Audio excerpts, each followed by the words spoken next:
Dans la prochaine capsule, je vais t'expliquer comment utiliser Cricut pour ton projet de carte de Noël. Donc, la première chose, tu devras te créer un nouveau projet sur une toile vierge. Une fois que tu vas arriver dans cette grille-là, ce qui va être important, ça va être d'aller tracer ton rectangle qui va représenter ta carte. Donc, tu vas aller dans les formes, choisir le rectangle.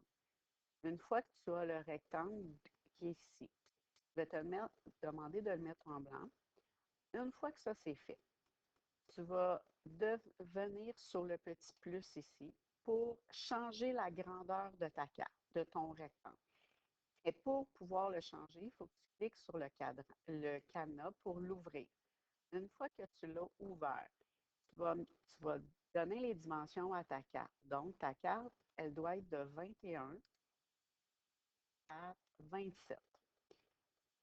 Une fois que c'est fait, là, assure-toi que c'est bien les bonnes dimensions et referme le cadenas. Et tu viens le voir ici, tu le vois, il te donne toujours les dimensions. Et c'est important de ne pas réduire ou agrandir parce que tu viens de changer les dimensions. Donc, pour rebloquer, tu as le choix de revenir sur le cadenas ou tu peux faire CTRL-Z pour effacer la dernière chose que tu as fait. Et assure-toi en cliquant que les dimensions sont bonnes et c'est hyper important de ne pas rechanger les dimensions. La seule chose que tu peux faire, c'est que tu peux réduire pour être capable de bien voir ta carte. Et autant que les dimensions ne changent pas, tu sais que tu es correct. Une fois que ça c'est fait, tu as ton cadre pour ta carte.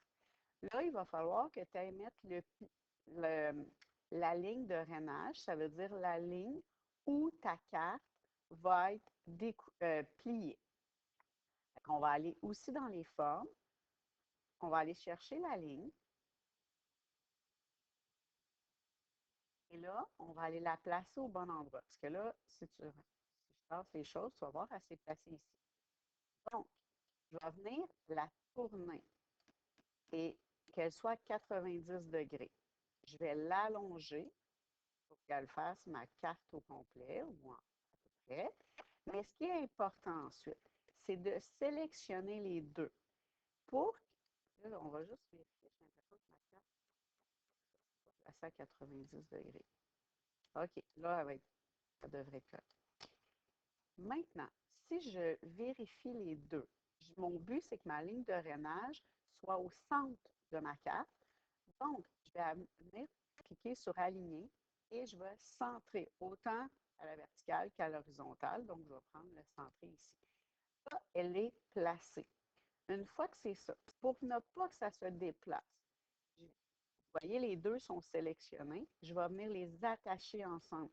Donc, si je déplace ma carte, il n'y a rien qui se déplace et ma ligne, elle est au centre. Mais là, j'ai oublié de te faire remarquer quelque chose qui est important. Donc, je vais détacher pour que tu le vois. Ma ligne, si je veux sélectionner une chose, je vois sur ce que j'ai sélectionné, puis si ça ne fonctionne pas pour sélectionner, viens cliquer ici, tu vas sélectionner les objets que tu veux. Ma ligne, au centre, doit être écrit Rénage. Et si ce n'est pas écrit, tu es capable d'aller le changer et c'est vraiment René qui est important. Ensuite, ton cadrage, c'est important que ça soit marqué, que ça soit découpe. Parce qu'on va pouvoir faire du rainage, on va pouvoir découper et on va pouvoir mettre du stylo. Donc, c'est important de sélectionner la bonne chose. Là, je vais réattacher ensemble. Une fois que ça c'est fait, là, j'ai ma carte de départ. L'objectif, ça va être d'être capable d'insérer tes images. Donc, tu vas aller dans Mettre en ligne pour aller chercher sur ta clé USB ou sur ton ordinateur les images que tu as faites. Donc, je vais aller parcourir. Tu peux glisser ton image si tu as ton fichier, mais moi, je vais aller le parcourir, aller sur mon ordinateur.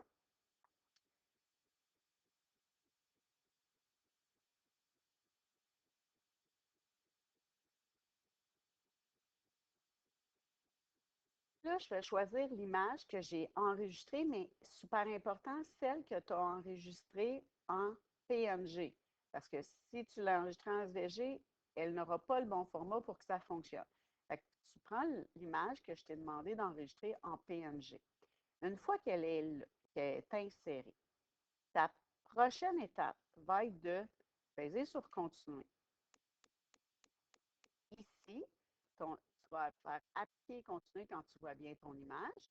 Et là, je vais te conseiller de prendre MonoCalc. Parce que ça, c'est une des versions qui est gratuite. Et on voit bien notre image. Tu continues. Une fois que tu la vois bien, tu mets mettre en ligne. Et là, tu vois, mon image, elle est là. Bien, je peux la mettre comme je veux, je peux la réduire. Ton flocon, je veux que tu le mettes en stylo. Donc, on va le dessiner, ton flocon. Et tu dois choisir la couleur. Là, les couleurs, il y en aura différentes.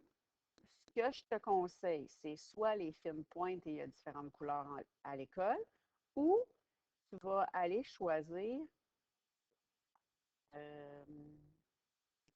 crois que c'est ceux-là. Oui, c'est excellent. Ceux-là, parce qu'on a 4 couleurs métalliques, donc gold, copper, silver, puis bleu. Tu as le choix d'une de ces couleurs-là. Tu prends celle que tu veux et une fois que c'est fait, tu vas juste cliquer dans le vide. Puis là, si on regarde, je vais revenir le voir si j'ai la bonne chose. Fait que je clique sur mon flocon. Si je me mets ici, tu vois, on a la bonne. Fait qu'il est enregistré. Puis si tu dis, ah, finalement, j'aime pas cette couleur-là, bien, tu as juste à recliquer. Puis, tu sais, par exemple, je vais mettre Go. Une fois que ça, c'est fait, tu vas faire la même chose avec ton autre image que tu as fait dans Inkscape. Fait que là, tu vas aller parcourir, tu vas aller chercher ton image que tu as fait dans Inkscape. Mais ce qui est important encore, c'est qu'il faut que tu prennes celle qui est en PNG. Une fois qu'elle est là, tu vas la télécharger. Tu vas continuer, appliquer.